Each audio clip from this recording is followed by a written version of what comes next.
Let's start. All right. First of all, I wanna ask from the people here, what do you guys think? How should we manage the group? What is our goal? If you think about this is our group, we have two melees, two range, one healer, or we have three melees, one DPS, and one healer. What is the goal? What do we wanna achieve? We want And to cap the point. sorry, can you repeat? We want to ensure that point is capped. Yes. And how we're gonna do it? Yeah, you want There to are put- multiple ways. There are multiple ways of achieving Yes. it. Yes. There is of course, there is Palisade group, Bonfire group, but now we are only focusing on here. the strong What side is group- this? What is this group doing? That the strong side groups are wanting to go for the point healers that are standing where your skulls are. So basically, you want to protect your healers and you want to go for their healers. And you want it to do with taking space and pressuring them. Yes.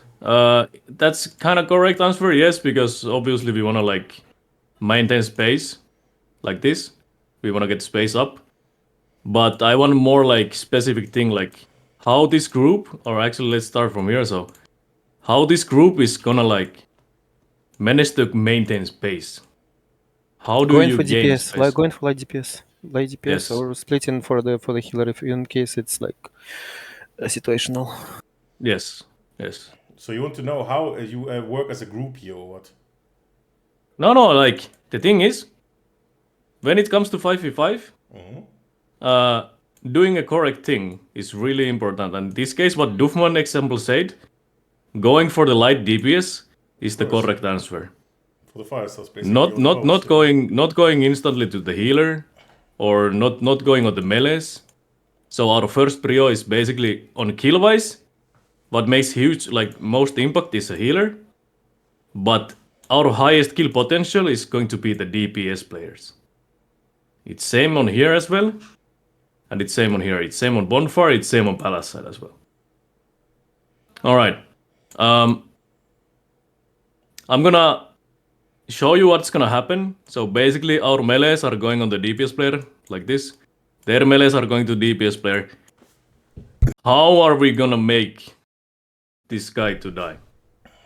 We want to provoke the sacred first, yeah, from the healer, that he's on cooldown, and that's when that you provoke and the fire stuff, shoot the fire stuff, and the diver goes for the fire stuff too, yeah. So when he's low, you provoke a sacred, and you insta target switch to the second fire stuff or bow to kill him because the healer will not have a sacred anymore.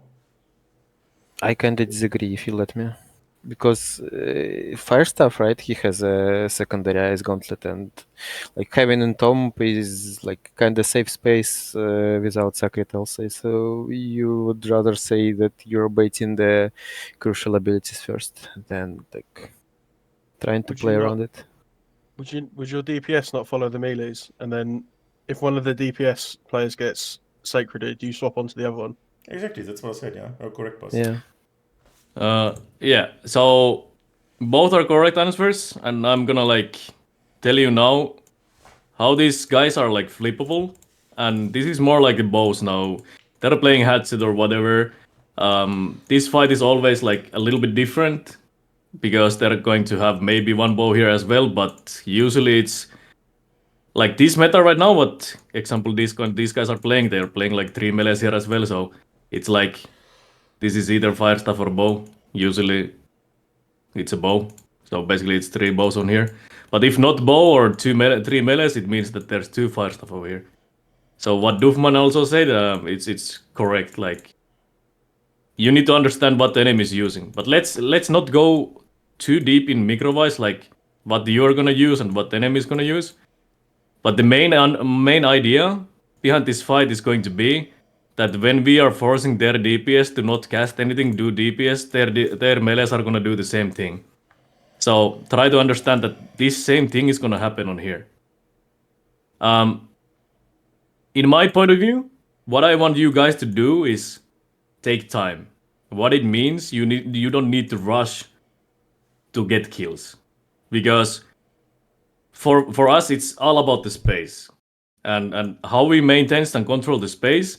We try to make as much pressure to these guys to fall back. And obviously, when these guys falls back, our boss needs to get the follow as well. Our healer needs to follow as well. So they have two melees. They either go like one guy on the DPS, one guy on the healer, or one guy on here. But we always need to have the thing in our head that we need to go forward. Like we need to gain the space. And this is really important on especially on Narnia groups. That our boss and the healer understands that they can't stay behind too much, but also from the healer perspective, you can't like force yourself in a position where you're gonna die if your melees are playing too deep. So having a good balance on this thing is really important. About the sacred play and why I told you to play slowly, like take your time, you're not in a rush.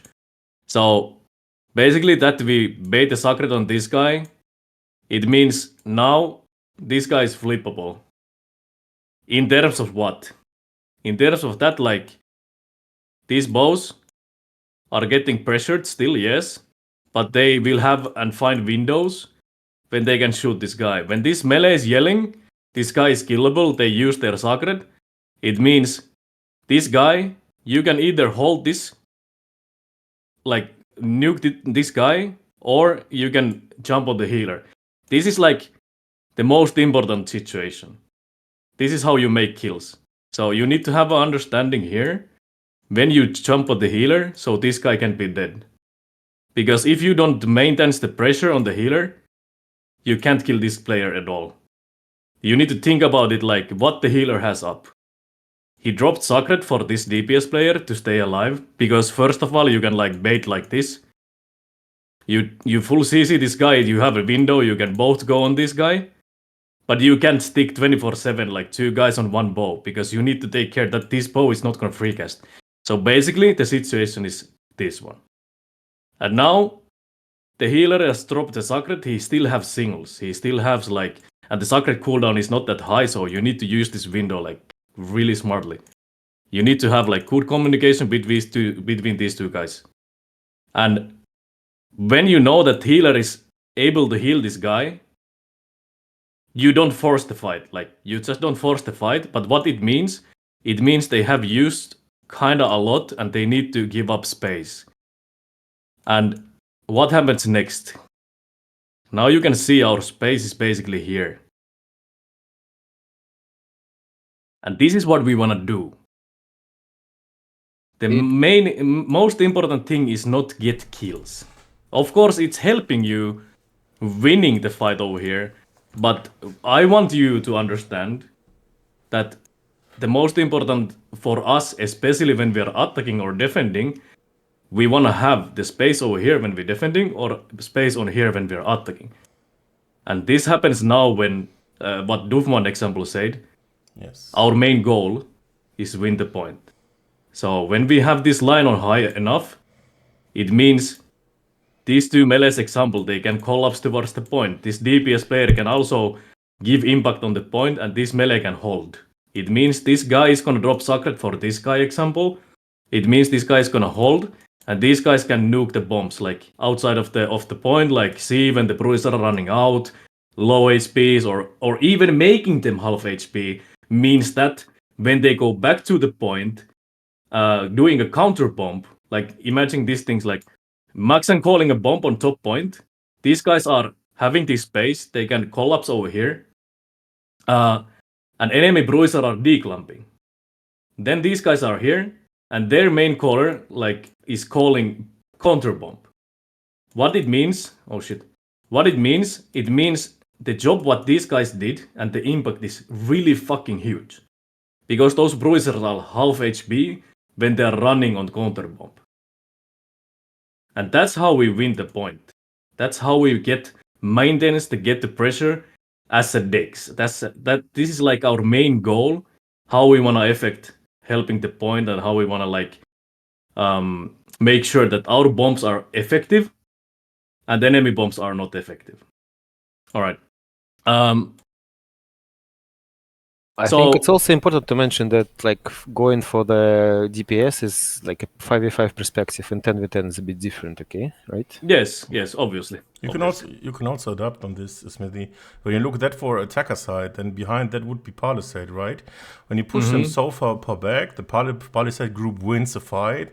You can even sandwich them easy on that situation. You would get Yeah. light But this controller. is not really meant to be like this. This is like just showing a picture, like a little bit how they give up space. Like I don't think like here is Palisade now. I don't think it either here, but like that's also a good point. Like when we win this fight on Narnia on here, and if this group is like focusing on here, it doesn't mean that you need to like fully commit these guys and push them on the fucking next to the fort or whatever. Like you can use your brains. Like you can use whatever you want. 2 melees running here, but the bows, they need to keep an eye on that. Whenever these bows are back, they need to call it, okay, enemy DPS are back, and then these guys can't do like the things like going here, because then these guys are fucked basically in that situation. And these melees are still here. Like that's why, like, if these melees as a defenders, they go towards the point, these guys will follow them, obviously. Like, if you want to follow them on here. But yeah, but Doomvan said it's different on the situation when it's like 10v10. Like, it's always different. When the fight is 10v10 or whatever, depends on the situation. Then it's not the same thing, like not going on the healer or whatever. Like you can go on the enemy healer as 1 melee, maybe as 2 melee or whatever, and maybe collapse, like, because the 10v10 is like looking like this. Then you can, like, you have different variates, but I believe like as a group, whoever is leading the group, he can make the call. Like, I trust on your like decisions in this case, obviously. But what I wanted to show here on the left is that how our like basic decks, Narnia macro and Inside macro and even Bonfire macro should work, is how you maintain to get the space.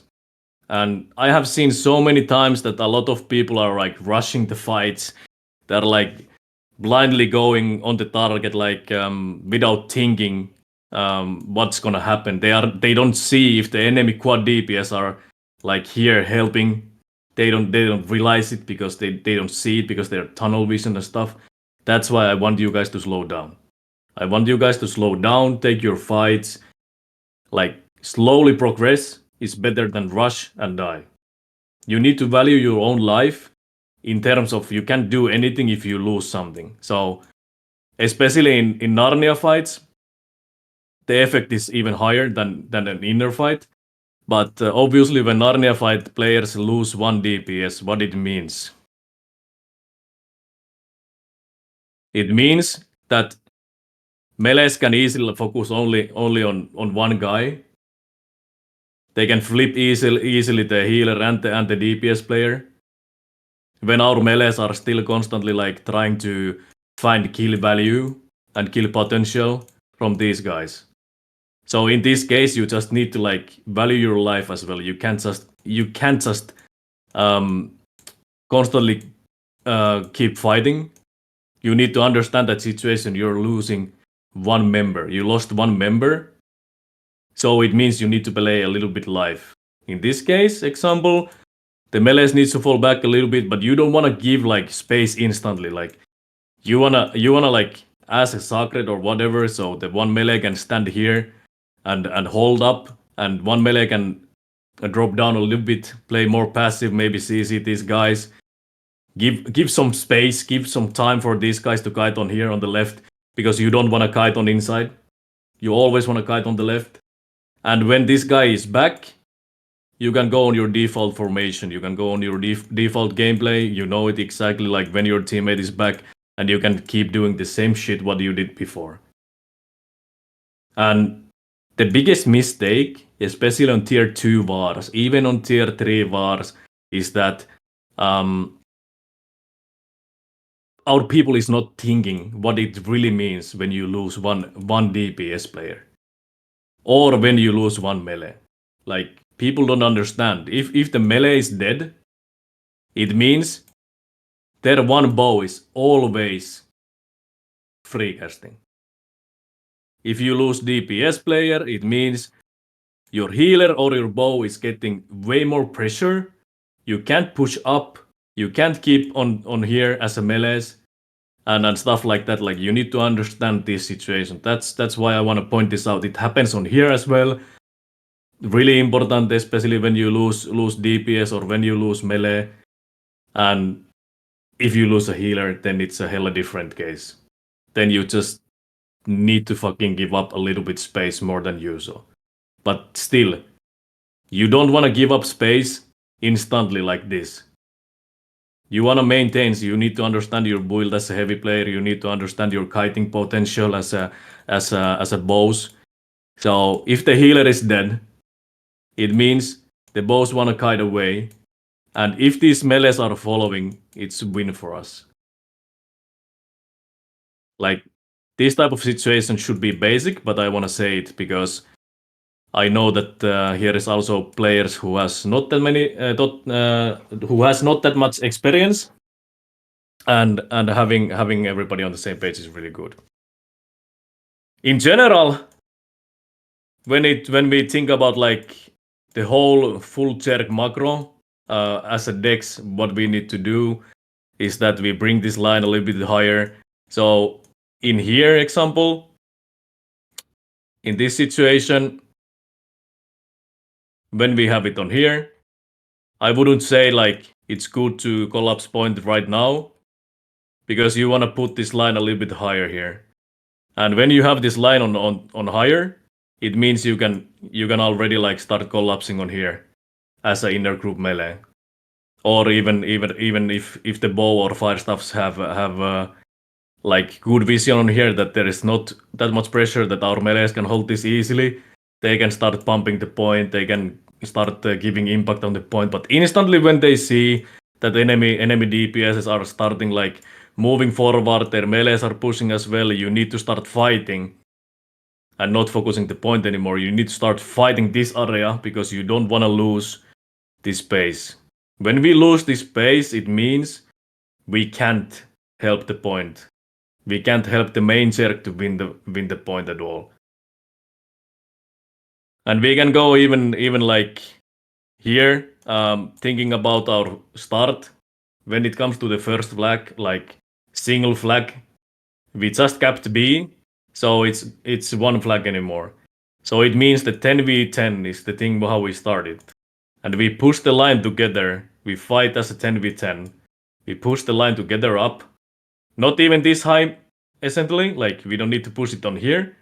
We push it on here, and then we start a little bit collapsing towards the point, like as two melees, if we are playing three melees here. So two melees can play more closer towards the point, looking opportunities and stuff like that. But these two guys still needs to like be aware what happens like in general. I don't want to see any situation where people are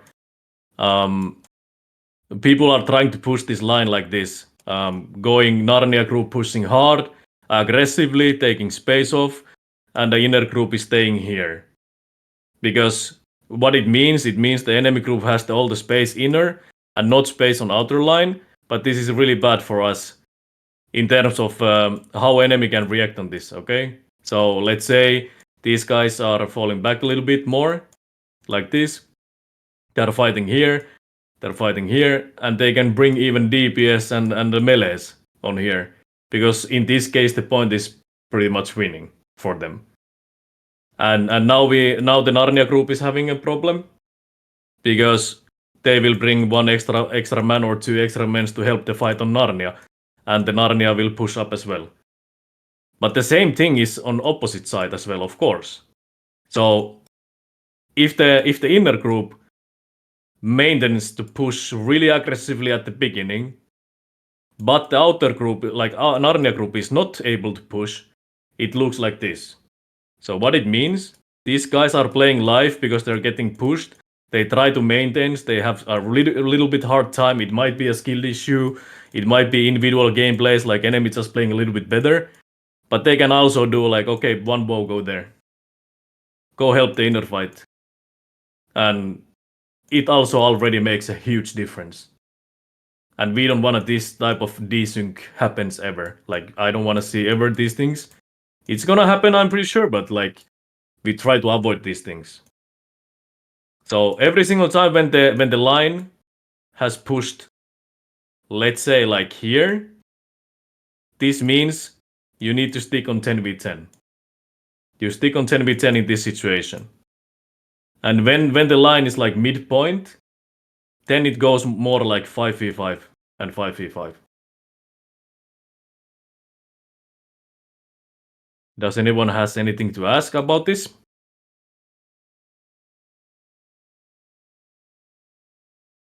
I guess the most common question is, how to realize where is the line? Just like because their melees will push through eventually, right? And our melees will push through eventually. So it's kind of like average, asymptote. I don't know how it's in English. Yeah, I understand what you mean. I've been explaining most of the times for the players who I have coached. I have to explain that again, these guys are now enemy melees, these blue ones. So the line is usually there where your DPS players are playing.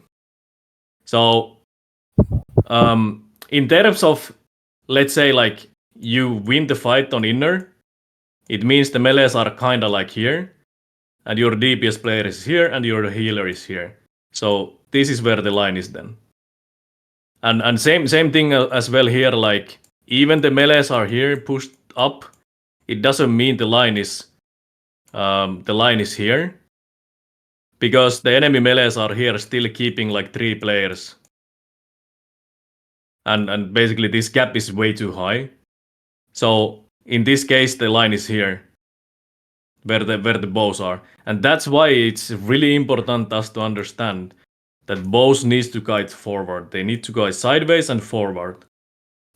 Never backwards, never inside.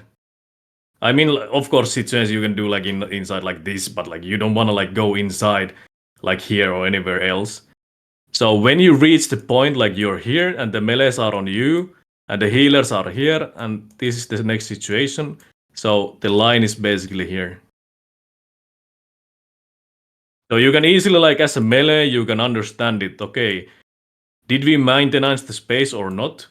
If you kill this guy, you go on the other one, you will see, like, obviously everybody should like look around a little bit. So you will see where your bows are standing. If your bows are standing really far away, it means that the line is still here, but you don't really need to, because you get the kill, it means the line is automatically going higher.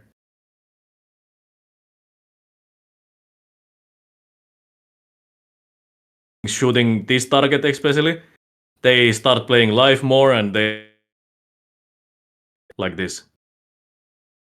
And then the line already like automatically it goes up.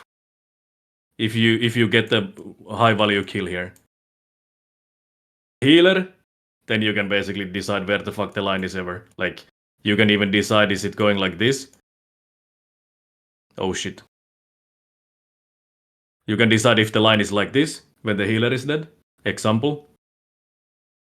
And yeah, because our bows should take like space from here.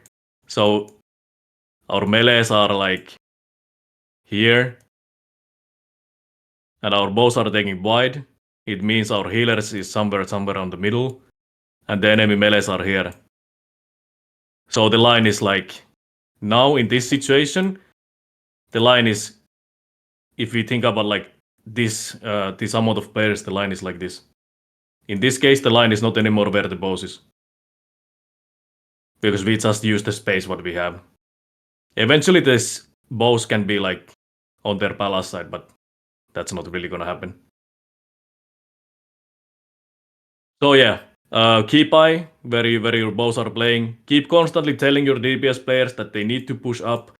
If you see a window that bows are like having heavily contested, but you know that you've maintenance to get the kill, you can tell that your bows that, okay guys, they lost one DPS player, just push up now, play live, push up. They should like already like understand the situation. They need to go up. They need to even go up even if it's 5v5. So yeah.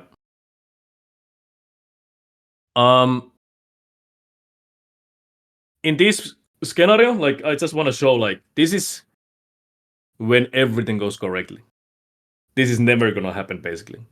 But I want you to now look wherever you're gonna play, try to understand where you play. If we win, what we wanna do? I'm gonna remove the enemies here now, and I'm gonna just put on our players here. So these schools are like enemy quad DPS players, healers, stuff like that. They are playing on their safe zone basically, wherever it is in this case. If we have got this space over here, and we collapse on here, on the left side, this should be the winning situation basically. So you're here, and this is your decision now as a melee. Do you wanna like collapse on top point, or do you wanna help the point? It depends on the situation, but this is not bad either. Like if you go in here, it's not bad, and this is not bad if you help the point. So this is inner group winning situation, and Palisade winning situation is basically taking control of the street line over here, and maybe even collapsing with these melees on their freecasters. So this is one situation as well when the inner winning and when the Palisade is winning. This can be possible. I just want you to understand that you don't start doing something really stupid when you win some fights. You need to always like find your value. So basically the Palisade value is going to be here. Healers and the DPS players are always gonna stay on here. They don't jump on here or whatever. They stay on here. And the melees are gonna take the control, and these melees are gonna take control over here. Healer and the DPS player is gonna stay on side, making impact on top point or making impact inside point. Depends on the situation. And now when you're bonfire group, basically your winning goal is play here. When you win the bonfire fight, or when you can push the bonfire fight higher, you wanna always be able to effect on here in this area.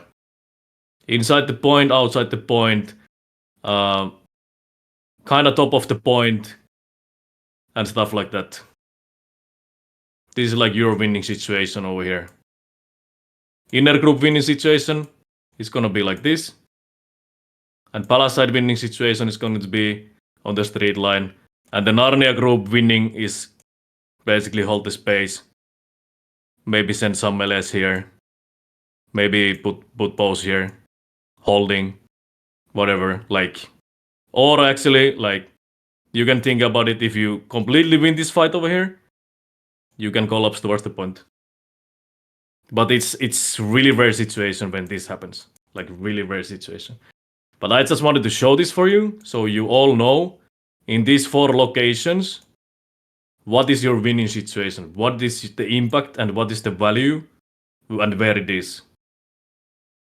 As you can see, the value is basically here.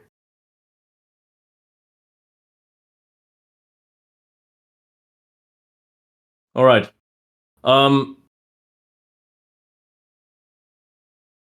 One thing what I want to say, our healer coach is not here now, but this is one example, one way to do it. This is more like micro thing for bows and the healers. Sorry. Example in this situation now, when enemy melees are here and our melees are here. Let's put them a little bit closer. So if this bow fucks up, let's say he needs the sacred. Like enemy is gonna do the same shit what we are gonna do. Even higher level you go, higher tier wars you go, their goal is to bait out something what you do, called as a misplay. And the misplay, when the misplay happens, let's say this bow is gonna do a misplay. This melee maintenance like did huge amount of damage or whatever. This guy Grey Bard and whatever, and then he needs to call a Sacred. But in this case, I want to just say this one. The bow needs to understand the situation when he fucks up.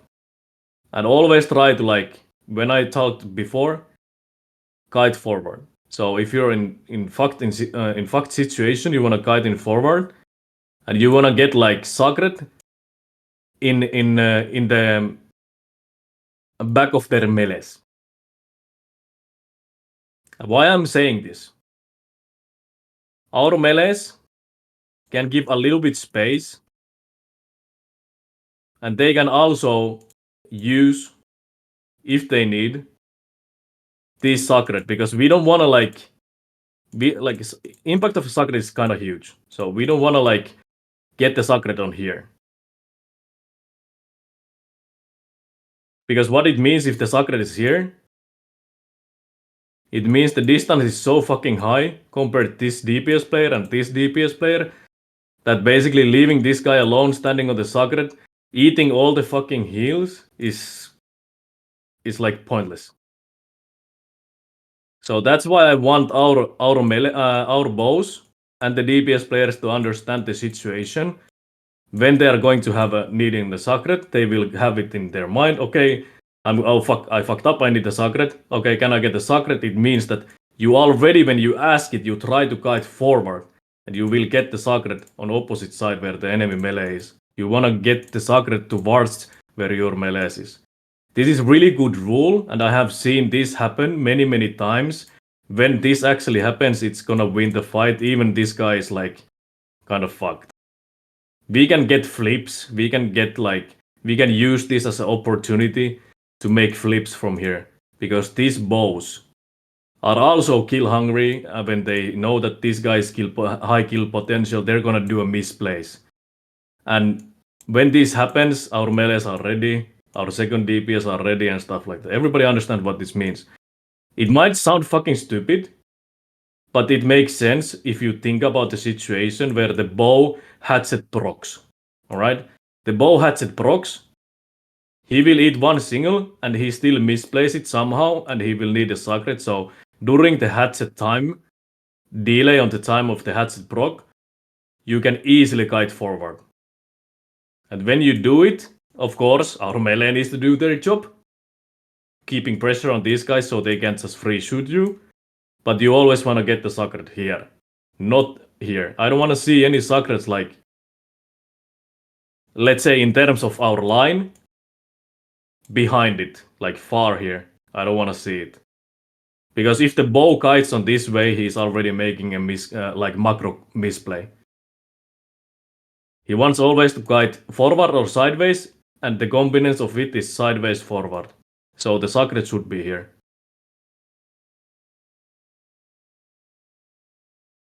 Yeah, I mean, that's basically it. It's pretty simple. Try to like be unpredictable as a melee when you're playing especially Sword and Shield, Spear. You don't want to like waste all your CCs and stuff like that, because if you miss your CC on the bow player, every good bow player can already tell it. Like if you miss your like highest CCs, like let's say sweep or shield rush, shield bash or whatever, or even using a leap without thinking it, that bow is gonna just say fuck you, and he's gonna shoot your bow. He basically disrespects you in that case when you miss your fucking abilities on that guy. That's why you wanna do it slowly. You wanna bait out things, what the bows are doing, bait out their dodges, bait out their like hatchet evading throw or what it is called. Like you wanna bait out those things before you actually like commit something called CC. And yeah, that's basically like individual for the melees. I just wanna like point it out because if you want to compete against the good players, every good DPS player knows exactly what they can do, and they exactly know how to kite, basically. And if you're just spamming your abilities like a maniac, it's not gonna help your group. It's not gonna help you. It's basically zero impact. You maybe hit one of those, but yeah, it's not like winning situation in that case. Has Taiga anything